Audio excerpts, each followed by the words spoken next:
Hello guys. तो स्वागत है आज की क्लास में। जैसा कि हम जानते हैं और आप भी जानते हैं कि हम नर्सिंग मैनेजमेंट की क्लासेस के टॉपिक्स को कवर कर रहे हैं। तो हमने सेकेंड यूनिट में मैनेजमेंट प्रोसेस शुरू किया था, जिसमें हमने प्लानिंग कंप्लीट किया था, हमने स्टाफिंग भी कंप्लीट कर दिया था। और आज हम करेंगे staffing and scheduling. Combined topic है, छोटा सा है और इम्पोर्टेंट भी है इसमें थोड़ा। तो हम इसको शुरू करेंगे। तो शुरू करते हैं हम। तो बढ़ते हैं हम स्टाफिंग की तरफ। तो स्टाफिंग एंड शेड्यूलिंग, जैसे आपको पता है स्टाफिंग क्या होता है। स्टाफिंग हमने पहले पढ़ा है। क्या करना है हमें कि फिलिंग पोजीशन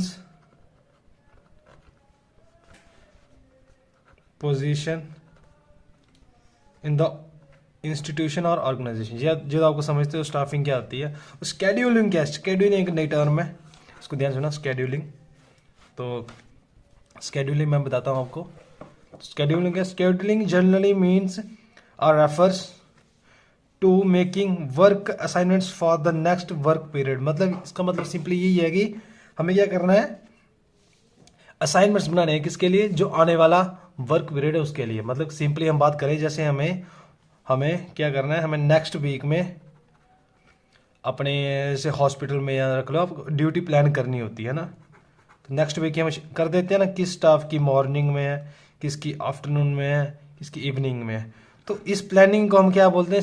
स्केड्यूलिंग। स्केड्यूलिंग एक आने वाले टाइम में ये प्लान होता है कि हम कौन से स्टाफ को मॉर्निंग में रखेंगे, कौन से को इवनिंग में रखेंगे, कौन से को नाइट में रखेंगे। तो ये सब किस में आता है? हमारा स्केड्यूलिंग में। स्केड्यूलिंग जनरली एक प्रोसेस होती है, जो हम इसको कह सकते हैं कि it refers to making work assignments for the next work period. मतलब जो आने वाला वर्क पीरियड है, जो एक टाइम समय है, उसके लिए हम जो प्लान कर रहे हैं किसी वर्क प्लान का, वो क्या है? स्केड्यूलिंग है। ठीक है। ये अक्सर 4 to 8 वीक्स पहले, मतलब 1 महीना पहले इसकी प्लानिंग हो जाती है एडवांस। ठीक है, वो डिपेंड करता है कौन सा इंस्टीट्यूट कैसा है। तो जब आपको स्केड्यूलिंग समझ आ गया, स्केड्यूलिंग क्या होता है कि एक it refers to making work assignments for the next work period. मतलब आने वाला जो कार्यकाल है उसके लिए जो हम असाइनमेंट्स बनाते हैं या असाइनमेंट प्लान करते हैं, उनको उसको क्या बोलते हैं? स्केड्यूलिंग। स्केड्यूलिंग होता है फ्यूचर में होता है, किस चीज़ को प्लान करना कि कब इसको। जैसे आपको फॉर एग्जाम्पल दें, जैसे हम क्या करते हैं, कभी हम यूट्यूब पे वीडियो अपलोड करते हैं, एक जनरल एग्जांपल दे रहा हूँ। तो हम क्या कर देते हैं, उसको उस टाइम पब्लिश ना करके उसको हम ना एक बाद में एक टाइम सेट कर देते हैं। जैसे हमने टुमारो 12 PM, तो वो टाइम क्या है? वो स्केड्यूल है, उसका स्केड्यूलिंग है कि हमने इस टाइम के स्केड्यूल किए, इसके बाद वो पब्लिश हो जाएगी। तो ऐसे सेम नर्सिंग में होता है कि एडवांस में 1 महीना पहले, 20 दिन पहले, नेक्स्ट मंथ का, नेक्स्ट जो वीक होगा उसका हम प्लान कर लेते हैं कि इसमें क्या होने वाला है, कितना स्टाफ किस टाइम पे रहेगा, कौन सा स्टाफ की रोटेशन होगी, सब प्लान में होता है। जिस प्लान को हम कहते हैं स्केड्यूलिंग होता है। आई होप आपको ये स्केड्यूलिंग टर्म समझ आई होगी। हम इसी के साथ आगे बढ़ते हैं। अगर अब तक आपने हमारी वीडियो को लाइक नहीं किया है तो लाइक कर दीजिए। इसी के साथ हम आगे बढ़ते हैं। ठीक है, अभी हम करने आ रहे हैं purpose of staffing scheduling plan. मतलब कि जो स्टाफिंग का स्केड्यूल होता है उसके हम प्लानिंग के पर्पस क्या है, हम क्यों करते हैं। ठीक है, स्टाफ की शेड्यूलिंग। तो पहला क्या बोलता है, पहला पॉइंट क्या बोलता है? Staffing schedule plan is a means of allocating. Allocate क्या होता है? एलोकेट समझिए, अलॉटमेंट।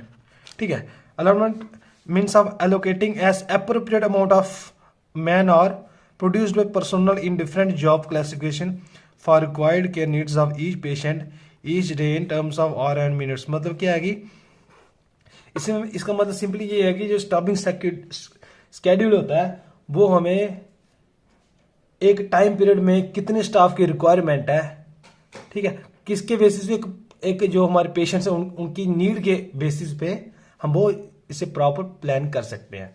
तो पहला पॉइंट का मतलब क्या है कि जो स्केड्यूल प्लान होता है ये हमें एक स्टाफ मेंबर्स को, जहां हम स्टाफ को एलोकेट करने में हेल्प करता है, किस बेसिस पे कि पेशेंट की किस एरिया में कितने नीड है और एक हमारे वर्क आवर्स कितने हैं उसके अकॉर्डिंग हम ये प्लान कर सकते हैं। ठीक है, तो जो हमारे फर्स्ट इसका पर्पस था। सेकंड पर्पस क्या है?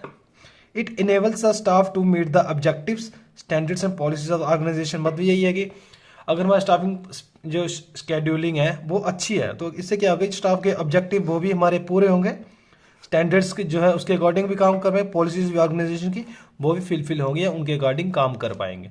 ठीक है, ये आपको समझ आ गया होगा। तो इसके साथ हमारा है थर्ड वाला पर्पस क्या है?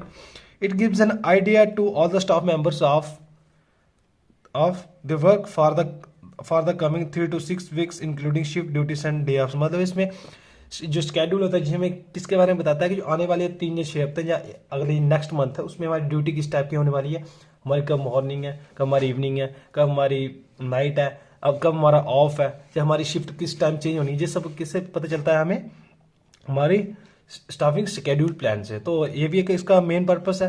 इसके बाद हम आगे बढ़ते हैं। तो हमारा नेक्स्ट पर्पस क्या है, क्या कहते हैं, अगर हम प्लान को एक अच्छे तरीके से करेंगे तो इससे क्या होगा कि जो नर्स मैनेजर होगी वो, अगर आपकी नर्स मैनेजर है अच्छा प्लान अच्छे से कर रही है तो इसमें हमारे जो इंटरपर्सनल कन्फ्लिक्ट्स होते हैं, इंटरपर्सनल कन्फ्लिक्ट में जो आपस में हमारे कन्फ्लिक्ट्स है, मतभेद हैं, उनको कम करने में हेल्प करेगा। ठीक है, कैसे, जैसे बिटवीन स्टाफ एंड सुपीरियर्स, मतलब कि जैसे सीनियर हो गए, जैसे स्टाफ नर्स वार्ड इंचार्ज के बीच में जो कन्फ्लिक्ट्स होते हैं उनको दूर करने में हेल्प करेगा। कैसे करेंगे, जो कब बनते हैं, जब हम शेड्यूल में चेंज करें। जैसे होता नहीं कई बार कि किसी की फेवर में कई बार होता है कि वार्ड इंचार्ज शिफ्ट उसकी काट के दूसरे की लगा देते हैं, तो ऐसे थोड़ी थोड़ी फ्लक्चुएशंस आती रहती हैं। तो इनकी वजह, इन फ्लक्चुएशन की वजह से जो भी इंटरपर्सनल कन्फ्लिक्ट्स जो बनते हैं उनको दूर करने में भी एक शेड्यूल प्लान हमें हेल्प करता है। कब करेगा, जब वो वाइसली बनाएगा, एक अच्छे, एक ईमानदारी से बनाया गया वो प्लान। ठीक है, जब आपको पॉइंट क्लियर हो गया, अगले पॉइंट की तरफ बढ़ते हैं।